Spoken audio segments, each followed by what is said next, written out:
My late husband hid a safe in his room for 40 years. After the funeral, my children took all the inheritance. The safe is empty, they said, but I opened it anyway. Inside was an envelope. Open this, you'll learn the truth about our family. My hands trembled when I opened it and saw, "Good day, dear listeners." It's Clara again. I'm glad you're here with me. Please like this video and listen to my story till the end and let me know which city you're listening from. That way I can see how far my story has traveled. My name is Eleanor Hart, and for 43 years I believed I knew everything about my husband. I believed it the way you believe in the floor beneath your feet, not because you check it every morning, but because it has never once given way. George was a quiet man, a careful man. He drank his coffee black, kept his shoes by the door, and always kissed me on the forehead before bed, even on the nights we'd argued. We had a good life in our house on Clover Ridge Road in Columbus, Ohio. A house with a porch that creaked in just the right way and a garden I'd tended for 30 years. We weren't wealthy, but we were comfortable. George had worked as a civil engineer for the county for most of his career, and I had spent 2 decades as a school librarian before retiring. We had a routine, and in that routine I found a kind of happiness I'd never thought to question. George had 2 children from his first marriage, Diane, who was 51 when he died, and Randall, who was 48. I'd known them since they were teenagers. I had tried, in the way that stepmothers try when they know the odds are against them, to be fair, to be warm, to be present without overstepping. It had never been easy. Diane had her mother's narrow eyes, and her mother's talent for saying the polite thing while meaning the cruel one. Randall was quieter, but quieter in the way a locked room is quiet. You sense that something is happening inside, and you are not invited to know what. Still, for the sake of George, we managed. There were Thanksgivings, there were birthdays, there were grandchildren brought to the porch and set loose in the garden. It was not love, but it was family, and I respected the difference. What I did not know, what I would not let myself fully admit until it was too late, was that something had been shifting in that family for years. The first sign came 3 years before George died, when Diane began visiting more frequently. Not warmly, purposefully. She would arrive on a Tuesday afternoon, spend 20 minutes with her father in the study with the door closed, and leave without staying for dinner. I told myself it was estate planning. George was 77. His health was not perfect, and it was reasonable that his children would want to understand what would happen when he was gone. I told myself that, and I half believed it. The second sign was the safe. George had kept a fireproof safe in the corner of the study for as long as I could remember. He'd told me early in our marriage that it held his important documents, deeds, insurance papers, his first wife's death certificate, things like that. I had never felt the need to open it. I trusted him. That was the nature of what we had. But in the last year of his life, after his diagnosis, I noticed that the safe seemed to draw Diane's attention in a way that made my stomach tight.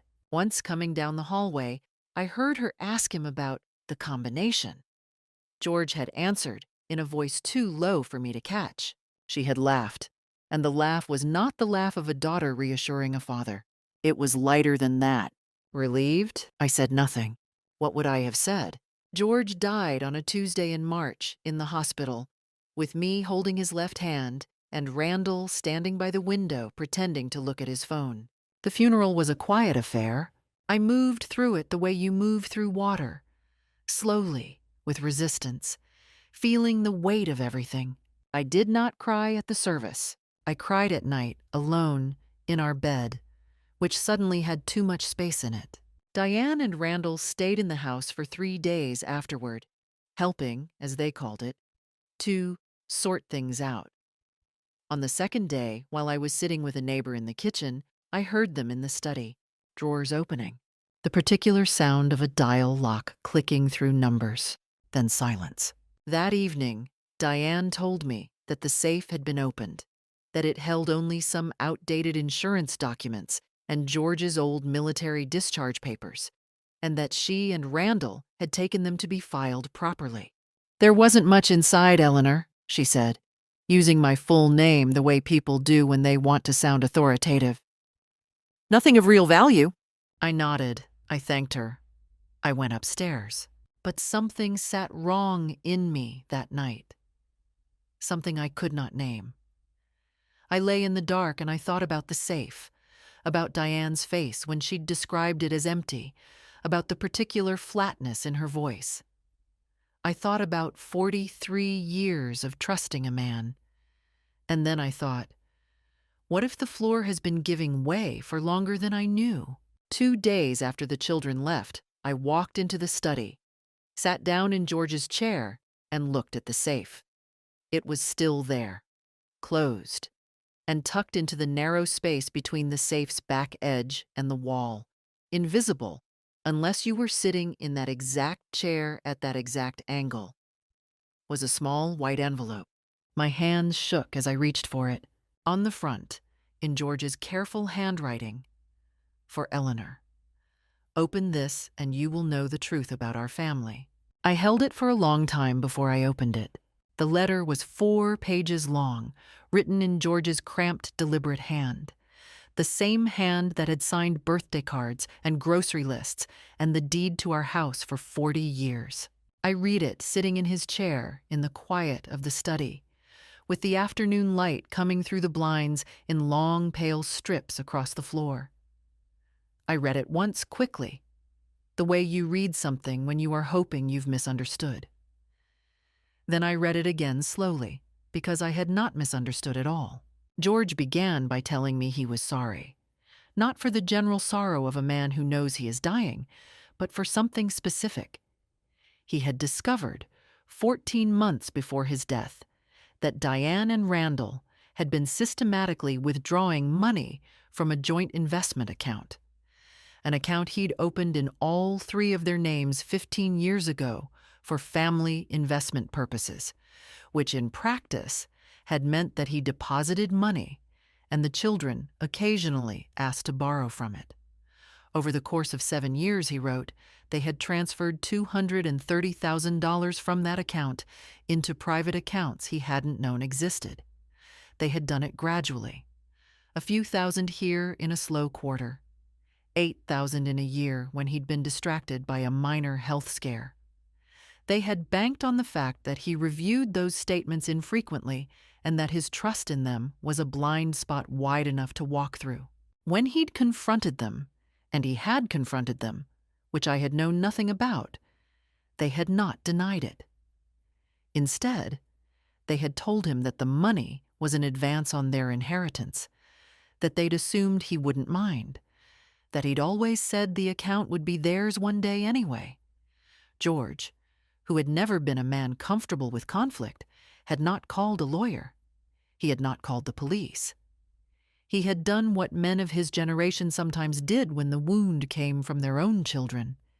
He had absorbed it quietly and tried to decide what to do next. What he had done next was rewrite his will. The new will, he wrote, left the house on Clover Ridge Road to me outright, along with a separate savings account holding $68,000 that only he and the estate lawyer knew about. His instructions were clear. Diane and Randall were to receive nothing beyond a modest sum he'd already designated in a life insurance policy, money they couldn't touch until the proper process was followed. But George had made one catastrophic error. He had not immediately filed the new will with the probate court or left it in a lawyer's care. He had kept it in the safe, believing there was time. He was 79 years old, and he had believed, as people do, that the end was still abstract. The letter told me where the new will had been, inside the safe, in a sealed envelope marked with the attorney's name and address. And Diane and Randall had taken it. I set the letter down on the desk. Outside, a car passed on Clover Ridge Road, its tires making a soft sound on the wet spring pavement, and the ordinary noise of it made the silence inside the house feel even larger. I sat with what I had just read, and I let it settle through me. Not like water, but like something heavier, like sediment. They had stolen from their father while he was alive. They had taken the will after he died. And they had stood in this house 3 days after his funeral and told me, with Diane's careful, authoritative voice, that the safe had held nothing of real value. The anger came later. First came the fear. I was 74 years old. My name was on the deed to this house. I knew that, at least. But the investment account, the savings account George had mentioned, the proper execution of any estate, all of that was now tangled in whatever they had done.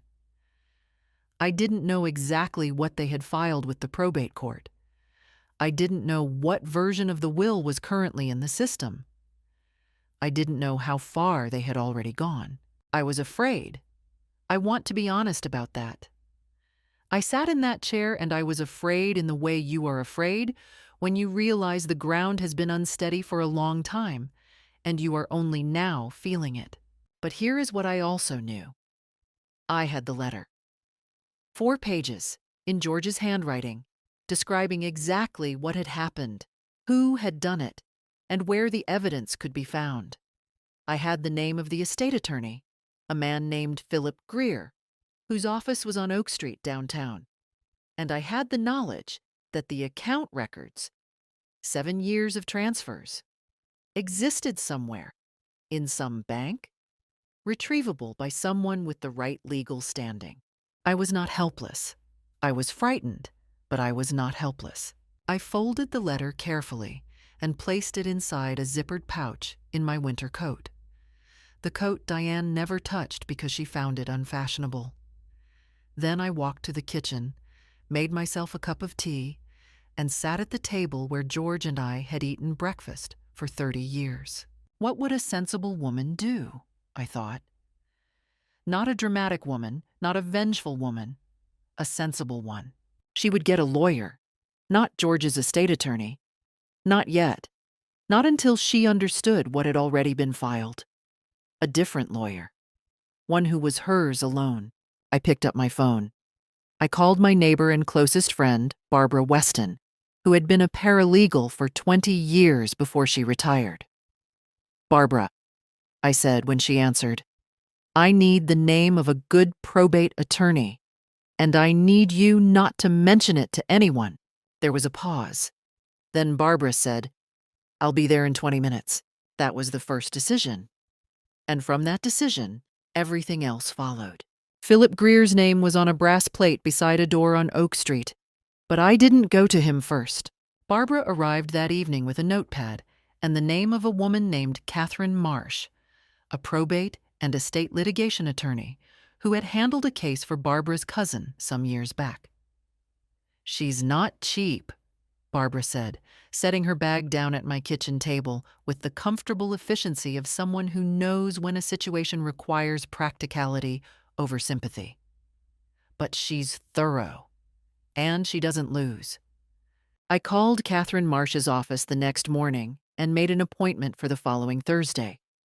In the days between, I did not sleep well, but I used the sleeplessness productively. I went through every drawer in the study. I found bank statements going back 12 years. George had been a paperman, the kind who printed and filed. I found the quarterly statements for the joint investment account.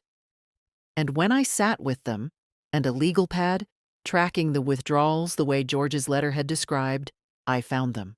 Transfers. Modest at first, then larger. Consistent with what he'd written, almost to the dollar. I photographed every page with my phone. Then I put the originals in a manila folder and the folder in a tote bag that I kept in my bedroom closet under a folded quilt. I did not tell the children what I was doing. I did not call them. I responded to Diane's one text. A brief checking in, "Hope you're resting," with an equally brief, "I'm fine, thank you." I had learned, reading that text, something about her. She expected passivity from me. She had always expected it. She had built her plan on it. When I met with Catherine Marsh that Thursday, I brought the letter, the bank statements, and a written timeline I'd compiled from memory and from the dates in George's letter. Catherine was a trim woman in her early 50s with a quiet manner and the habit of reading documents with complete stillness, not moving, not reacting, just absorbing. She read everything I brought her. Then she looked up. "Mrs. Hart," she said, "your first question is whether an updated will was filed with probate. Let me check that today." She checked while I waited in her conference room with a cup of coffee I was too nervous to drink. She came back 20 minutes later with a printed document and placed it on the table between us. The will that had been submitted to the Franklin County Probate Court was dated 11 years ago. It was not the revised will, it was the original. The one George had superseded, the one that left the bulk of the estate divided between Diane and Randall, with a modest spousal share for me. Someone had filed the old will. Diane or Randall, or both of them together, had gone to the probate court within days of the funeral and filed a document that George himself had invalidated. Catherine watched me read the filing date. "This was submitted 6 days after the death," she said. 6 days. While I was still sitting in this house eating casseroles brought by neighbors and trying to remember how to sleep, they had been at the courthouse. "Is that fraud?" I asked. "Suppressing a known later will and submitting a prior one," Catherine said carefully, "is, at minimum, a serious matter of civil liability. If we can establish that they had knowledge of the later will and deliberately withheld it, we are looking at something considerably more serious than a civil matter." I felt something settle in my chest. Not relief, not yet, but the particular steadiness that comes when the shape of a thing becomes clear. This is real, I thought. This is happening, and it is real, and there is a path through it. "What do we do first?" I asked. "We subpoena the bank records," Catherine said, "and we contact Philip Greer." Philip Greer, it turned out, remembered the revised will very well. When Catherine called him that same afternoon, I sat in her office and listened. He confirmed that he had drafted it, that George had signed it in his presence, and in the presence of 2 witnesses 14 months before the death, and that George had left the office with the original, intending to store it safely, while a copy remained in Greer's files. A copy in Greer's files. I want you to understand what that meant.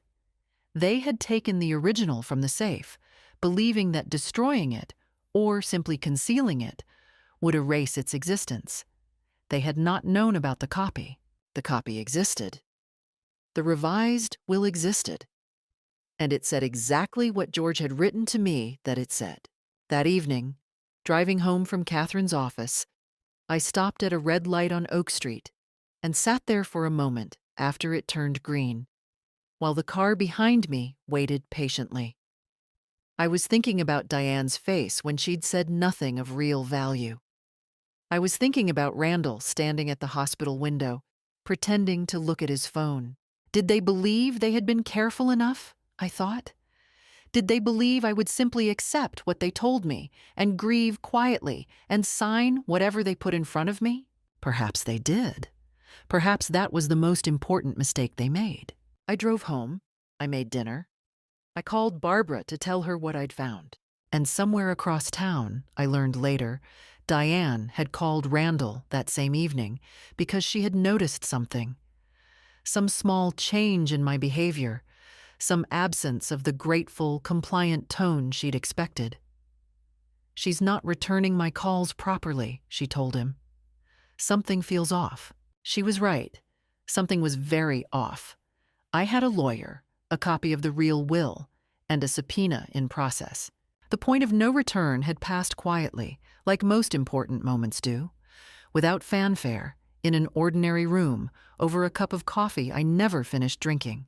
The subpoena for the bank records was filed on a Monday. Catherine had explained the process carefully. The court would compel the bank to produce 7 years of account activity for the joint investment account, and those records would be formally entered into the estate proceedings that she was now moving to reopen. Reopening the proceedings was the first battle. She had to petition the probate court on the basis of newly discovered evidence, specifically the existence of a later will and the copy held by Philip Greer. The petition was filed on the same Monday as the subpoena. I didn't tell the children. I didn't need to. The probate court notified all interested parties automatically, as it is legally required to do. Diane called me on a Wednesday morning. I was in the garden, kneeling by the rosebed I'd neglected since George died, trying to remember what ordinary life felt like. When I saw her name on the phone, I stood up slowly, brushed the dirt from my gloves, and answered, "Eleanor." Her voice had a quality I recognized, tight at the edges, controlled in the middle. "What is this petition? What are you doing?" "I'm contesting the estate proceedings," I said. There was a silence. Then, "On what grounds?" "Daddy left a will, Eleanor. It was filed properly. I don't know who's been talking to you or what they've been telling you, but there's a second will, Diane," I said. "Philip Greer has a copy. It was drafted 14 months before your father died."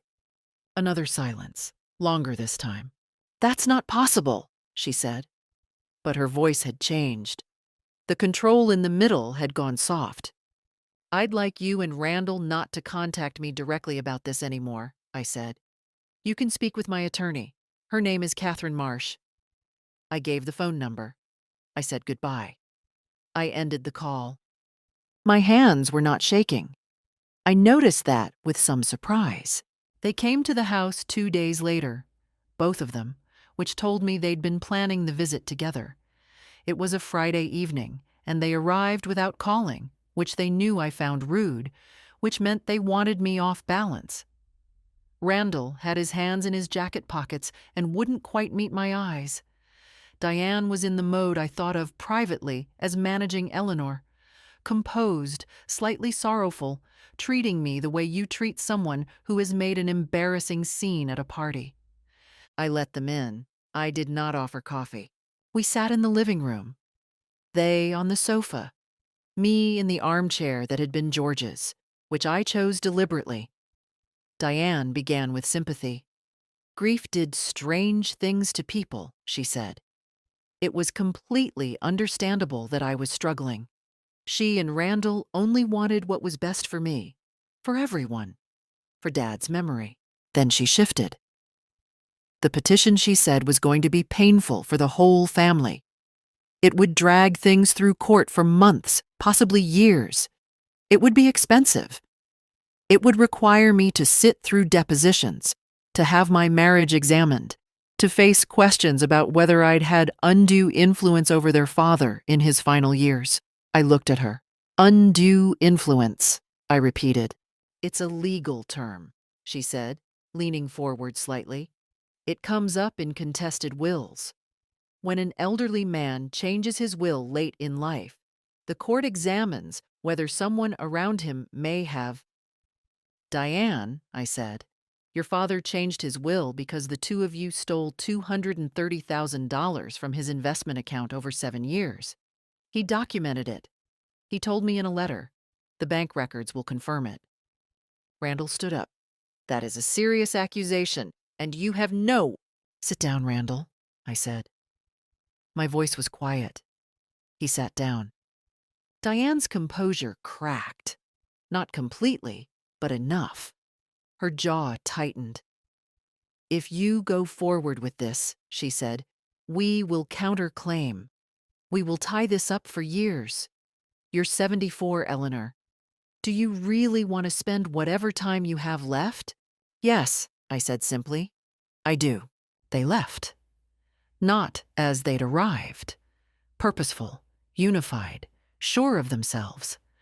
They left with something shaken in them, something they hadn't expected to find when they walked through that door. After they were gone, I sat in George's chair for a long time. The house was very quiet. I thought about what Diane had said, the depositions, the counterclaim, the years it might take. She hadn't been inventing those possibilities. They were real, and the thought of them was exhausting in a bone-deep way that I couldn't quite dismiss. I gave myself 3 days. 3 days where I didn't check my email, didn't call Catherine, didn't read anything related to the case. I went to Barbara's house one afternoon, and we sat on her porch and talked about nothing important. Her daughter's new job, the price of tomato seedlings, a novel we'd both half read. I walked in the neighborhood every morning. I ate properly. I slept more than I had in weeks. On the 4th day, I made coffee, sat at the kitchen table, and called Catherine. "I'm ready," I said. "Whatever comes next." The offer came through an intermediary, not directly through Diane or Randall, which told me they'd been advised by someone, a lawyer, I assumed, or perhaps just common sense arriving late, to keep a careful distance. The intermediary was Randall's wife, a woman named Pam, whom I had always considered basically harmless, the kind of person who organized her life around smoothing things over and calling it peacekeeping. Pam called me on a Sunday morning and asked if she could come by. I said yes, because I was curious to hear what they'd decided to offer. She arrived with a small potted plant, a gesture so obviously coached it was almost touching, and sat across from me at the kitchen table.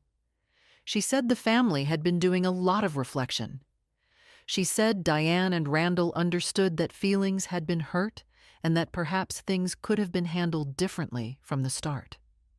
She said, and here she opened a small piece of paper she'd been holding folded in her hand, that they were prepared to offer me a private settlement of $45,000, no court involvement, everything handled quietly, in exchange for withdrawing the petition. I poured us both more coffee while she talked. I waited until she finished. Then I said, "Pam, what did they originally take from the account?" She blinked. "I don't know the details. $230,000, I said, plus whatever my correct share of the estate would be under the revised will, which includes this house outright and a separate savings account. They are offering me $45,000 to make all of that disappear." Pam was quiet. "You seem like a decent person," I said, and I meant it without cruelty. "I think you were put in an uncomfortable position this morning, and I don't hold that against you. But please tell them no." She left with the potted plant because I didn't want it. The interesting thing about that offer was what it confirmed. They were nervous. If they had been fully confident in their legal position, if they'd truly believed the old will was airtight and the bank records were irrelevant, they would not have sent Pam with $45,000 and a small fern. Nervous people overplay or underplay, and Diane had underplayed, which meant she was more frightened than she appeared. What did they actually believe I was capable of? I wondered that often during those weeks. I suspected the answer was not much. I was a 74-year-old woman who had spent her career in a library and her adult life in a garden. I had no legal background, no history of conflict, no particular reputation for persistence. I imagine I had seemed, from their vantage point, like someone who could be managed. Informed of the outcome, perhaps made to feel briefly bad about it, and then guided gently toward acceptance. They had not accounted for what George's letter would do to me. There is a particular kind of anger that is very cold and very clean. Not the hot anger that makes you say things you regret, but the steady kind that simply reorganizes your priorities and makes you very clear about what matters. That was what I felt. I was not raging. I was certain. During this period, I found that I was not as alone as I might have feared. Barbara had been the beginning, but she was not the end. Word had traveled, carefully, selectively, the way it does in a community of women of a certain age. And I had quietly received the support of several people I hadn't expected. My neighbor on the east side, Helen Pruitt, was the widow of a man who had been a county court clerk for 30 years. She invited me to lunch one afternoon and told me, over chicken soup, that she knew the probate court's procedures well and that she'd be happy to help me understand any filings I found confusing. I accepted immediately. My former colleague from the library, a woman named Ruth Adeyemi, who had since become the branch manager, called to check in and said that her nephew was a financial forensic accountant.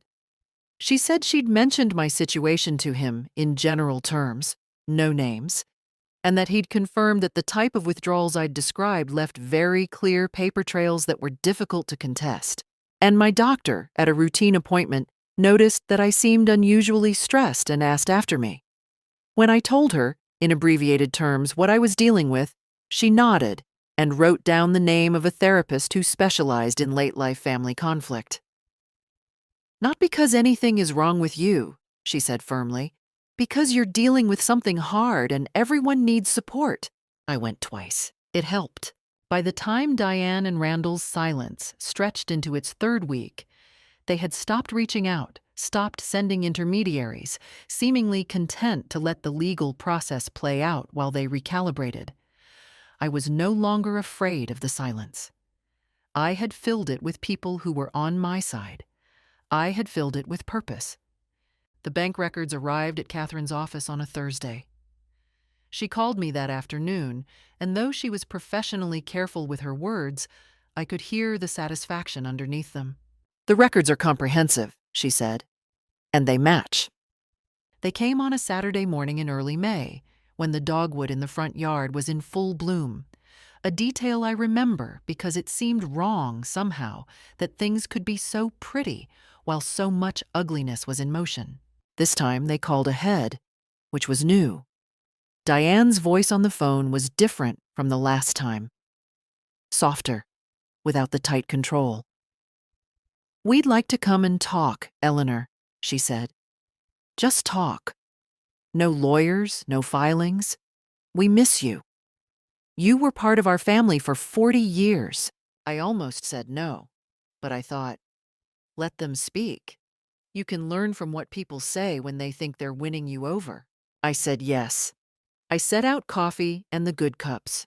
They arrived looking subdued. Randall had made an effort with his appearance. A pressed shirt, his hair combed. Diane had left her managing manner at home and come as something that approximated vulnerability. She hugged me at the door, which she hadn't done in years, and said she was sorry for how the last visit had gone. Randall nodded, earnestly, in the way that men nod when they've been coached. We sat in the living room again. The first 20 minutes were warm, almost pleasant. They asked about the garden. They mentioned a memory of George. Diane said she'd found a photograph of us all at Thanksgiving 12 years ago, and it had made her cry. I listened. I nodded. I waited. Then the turn came. It began with Randall, which surprised me. He was usually the follower. "Eleanor," he said, "we want you to think about what this case is actually doing, not just to us. To you." Diane leaned in, picking up the thread with practiced smoothness. "The process," she said, "was going to be brutal. Depositions, financial scrutiny, a judge examining the most private corners of our marriage. And for what? Dad is gone," she said, and her voice caught.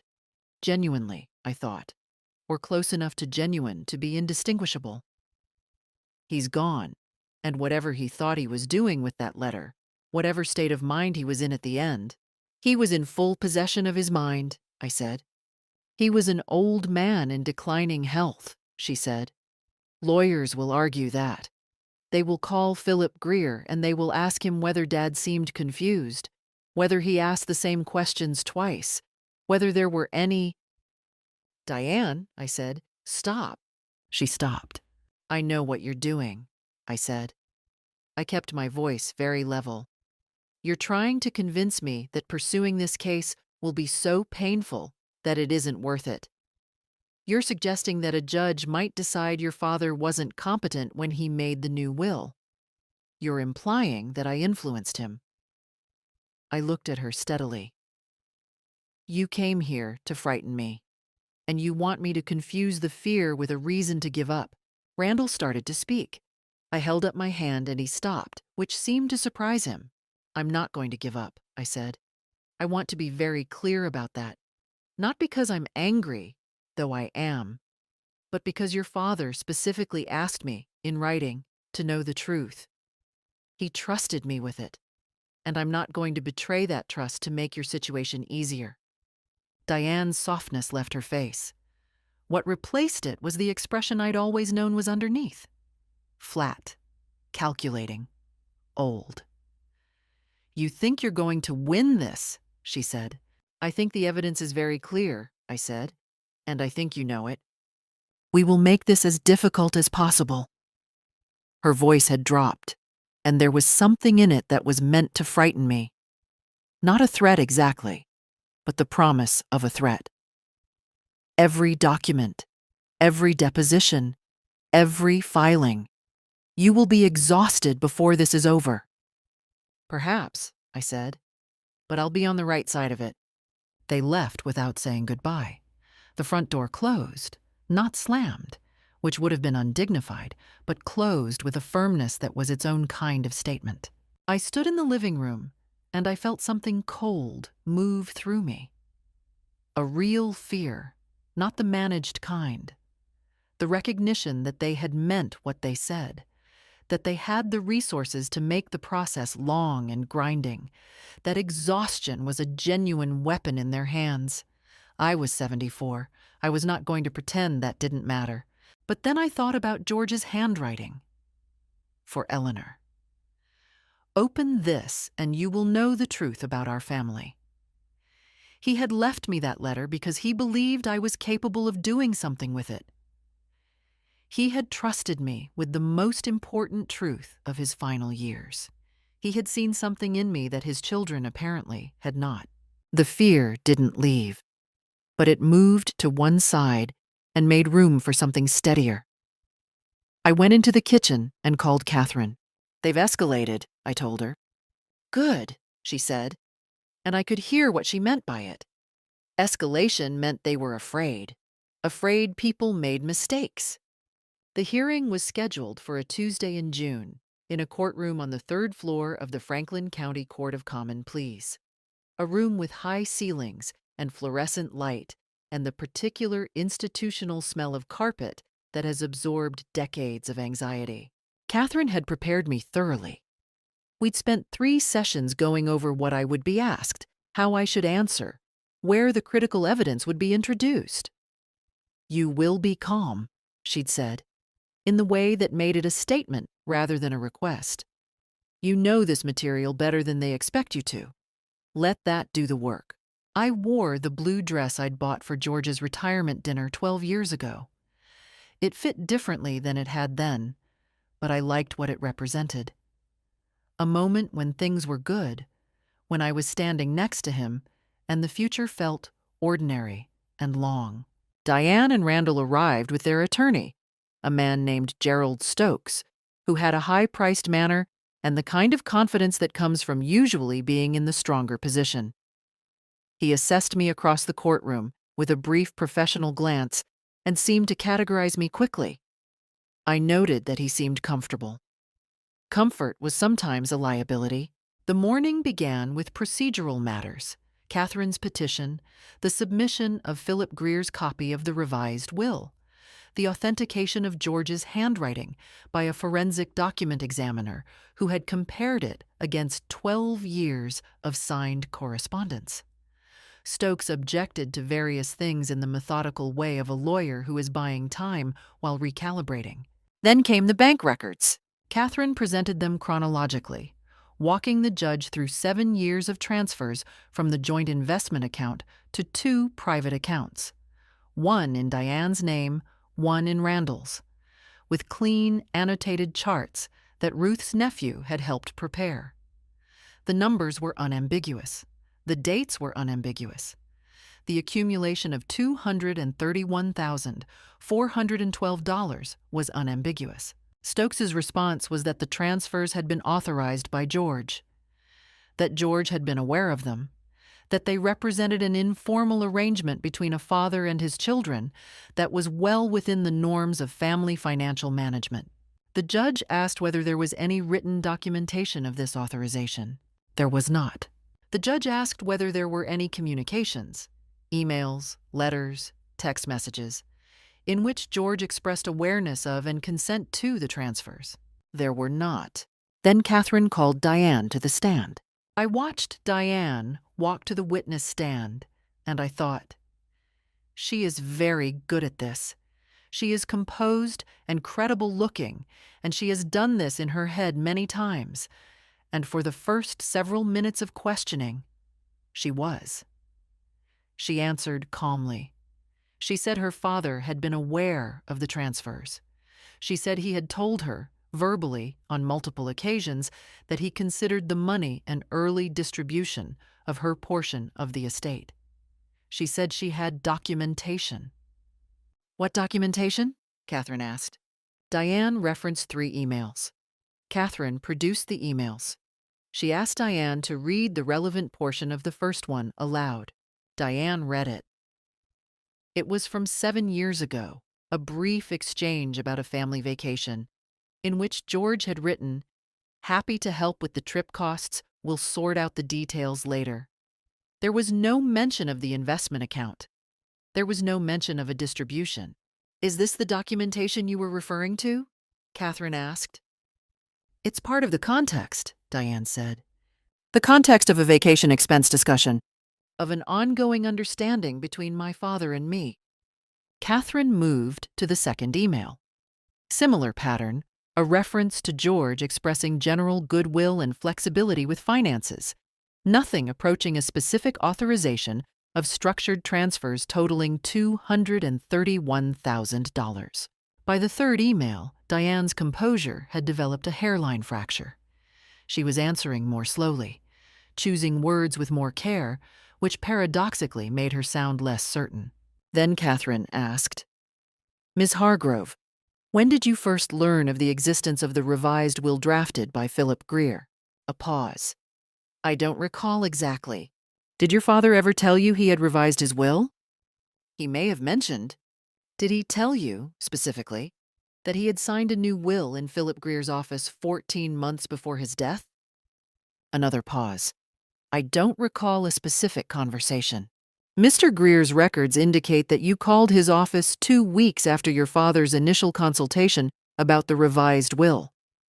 Would you like to explain the nature of that call? The fracture widened. I may have called about, I was helping Dad with various administrative matters at the time. The call lasted 11 minutes. Mr. Greer's assistant noted that you asked specifically whether a new will had been signed and when. Diane said nothing. For the first time in the 40 years I had known her, she had nothing to say. Randall, called afterward, contradicted Diane on 2 material points: the timeline of when they'd learned about the revised will, and the nature of a conversation he'd allegedly had with George about the investment account. He did not do it obviously or dramatically. He did it in the ordinary way that happens when 2 people have coordinated a story but are interrogated separately and find that memory and nerves introduce small divergences that, in a courtroom, are not small at all. I sat beside Catherine, and I watched it happen. I watched the judge's face, which was careful and neutral in the professional way of judges, but whose attention had shifted and sharpened in a way that told me something. This is the truth, I thought. Whatever happens next, the truth has been in this room today. When I was called to give my own account, I was calm. I described finding the letter. I described George's handwriting, his careful precision with facts, his characteristic way of noting dates. I described the envelope tucked behind the safe. I described Diane telling me the safe had held nothing of value. The judge thanked me. I returned to my seat. Diane and Randall sat at their table looking at nothing in particular. Stokes was writing on a legal pad with the focused air of a man revising his expectations. Outside, through the 3rd-floor window, I could see a slice of Columbus in June. Green, ordinary, indifferent. Life going on without drama, the way it does. I folded my hands in my lap and I waited. The judge's written ruling arrived 3 weeks later. I had not slept particularly well during those 3 weeks. I had functioned, tended the garden, cooked meals, met Barbara for coffee twice, attended one of Ruth's library fundraising committee meetings where I sat in the back and let the ordinary business of the world flow around me. But beneath the surface rhythm of days was a steady undercurrent of waiting that I could not quiet. Catherine had told me she was confident. I believed her confidence was professionally grounded and not merely reassuring. But there is a distance between what a lawyer believes and what a person in her own kitchen at 2 a.m. can feel certain of, and I lived inside that distance for 21 days. When Catherine called on a Thursday afternoon, I was in the garden. I came inside, sat at the kitchen table, and listened. The court found that the revised will executed by George Edward Hart on September 14th, 14 months prior to his death, was valid in all respects. The testator had been of sound mind at the time of execution. A finding supported by Philip Greer's testimony, the witness statements from 2 individuals present at the signing, and the complete absence of any credible medical evidence suggesting diminished capacity. The document had been properly witnessed and notarized. The copy held by Philip Greer was legally sufficient to establish the will's existence and contents, and its authenticity had been confirmed by the forensic handwriting examination entered into evidence. The court further found that the submission of the prior will to probate, given the documented evidence that both Diane Hargrove and Randall Hart had been aware of the existence of a later will, as established by the phone call to Greer's office, the timing of the probate filing, and the material inconsistencies in their testimony, constituted fraudulent concealment. The court's language on this point was unambiguous in a way I had not expected. Judge Owens did not soften it with qualifications. She called it what it was. The original estate proceedings were vacated. The estate of George Edward Hart would be re-administered under the terms of the September 14th will. Under those terms, the house on Clover Ridge Road was mine, outright and without encumbrance. The savings account George had designated, $68,000 that Diane and Randall had not known existed, held in a separate institution under the estate, was mine. A small life insurance distribution went to Diane and Randall, as George had specified in the revised document. It was considerably less than they had received under the fraudulently filed prior will. The court ordered the return of those funds. And then there was the matter of the investment account. The court referred the financial records to the Franklin County Prosecutor's Office for review of potential criminal liability. Catherine explained this carefully. It did not mean charges had been automatically filed, only that the matter was now in the hands of people whose specific job it was to determine whether what Diane and Randall had done crossed from civil fraud into criminal territory. Given the amounts, given the 7-year pattern, given the documented concealment of the will, she believed the referral was more than procedural. What does this mean for them practically? I asked. It means they will each need criminal defense attorneys, Catherine said, in addition to whatever they have already spent on Gerald Stokes, and separately from the civil claim for the $231,000, which we will be filing within the month. I sat with that for a moment. Outside the kitchen window, the garden was very green in the late afternoon light. The roses I had neglected in the weeks after George's death and slowly brought back through the spring were in bloom along the back fence. Ordinary, sturdy, returning because that is what roses do when someone tends them. Are you all right? Catherine asked. Yes, I said. And I was not in a triumphant way, not in the way I'd imagined when I was still afraid and picturing what winning might feel like. I was all right in a quieter way, the way you feel when something that has been wrong for a long time is finally corrected, and the correction does not bring the person back, and you did not expect it to, but it honors them. It gives their truth a place to stand. The civil claim was filed the following month. Diane and Randall contested it, because of course they did. They had no realistic alternative at that point, and people who have committed themselves to a position rarely abandon it cleanly, even when the ground beneath it has entirely gone. But the bank records were the bank records, and their defense had been substantially hollowed out by their own contradictory testimony. 18 months after Catherine's initial petition, they agreed to a settlement. $218,000 returned to the estate, the shortfall explained by what their respective legal teams had cost them, which was itself a form of justice I had not anticipated, but did not mourn. Stokes, I imagined, had billed extensively and without apology. Diane sent me one communication after the settlement was finalized. A single text message that read, "I hope you're satisfied." I read it once, set the phone face down on the kitchen counter, and went outside to water the roses. I did not respond. There was nothing to say. The truth had already said everything that needed to be said in a courtroom on the 3rd floor of the Franklin County Court of Common Pleas on a Tuesday in June, while the city went about its ordinary business outside the window, and George Edward Hart's revised will was finally, properly honored. The summer after the settlement was the best summer I could remember in many years, which surprised me, because I had expected to feel George's absence more acutely once the distraction of the case was gone. Instead, I felt a kind of spaciousness that I hadn't known I was missing. I repainted the study, not to erase George, but to make it into something that was mine as well as his. I chose a soft sage green that looked good in the afternoon light. I moved his desk to face the window instead of the wall, which is where I'd always thought it should be. I kept his books on the shelves and added my own. I used a portion of the recovered money to do something I had mentioned to George more than once and never acted on. I traveled. Barbara and I went to New England in the fall, renting a small cottage in Vermont for 2 weeks.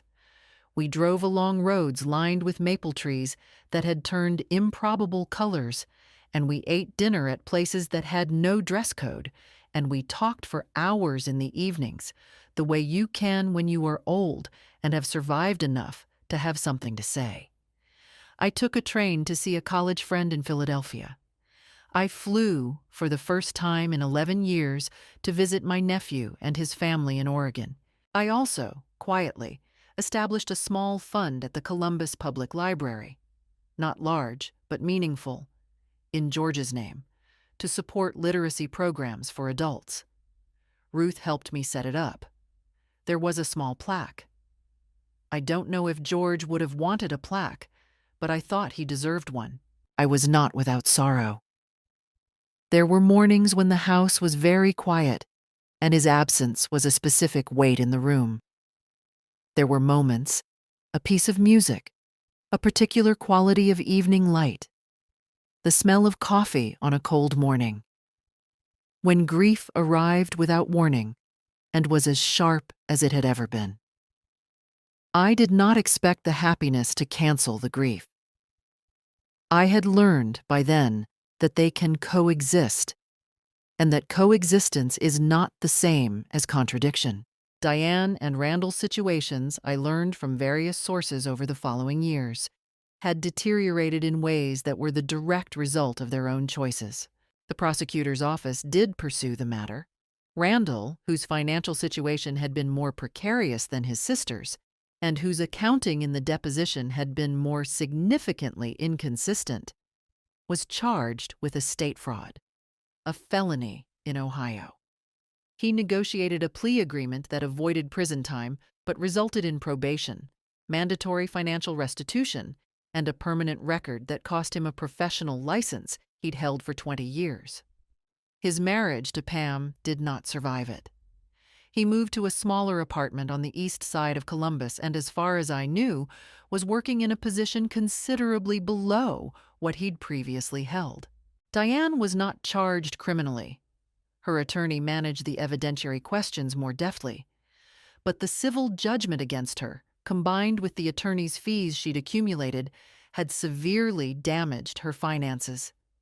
Her second marriage, which had been to a man with considerable money of his own, ended in the year following the settlement, for reasons I couldn't know but could speculate about. She remained in Columbus, in a house that was considerably smaller than the one she'd lived in before.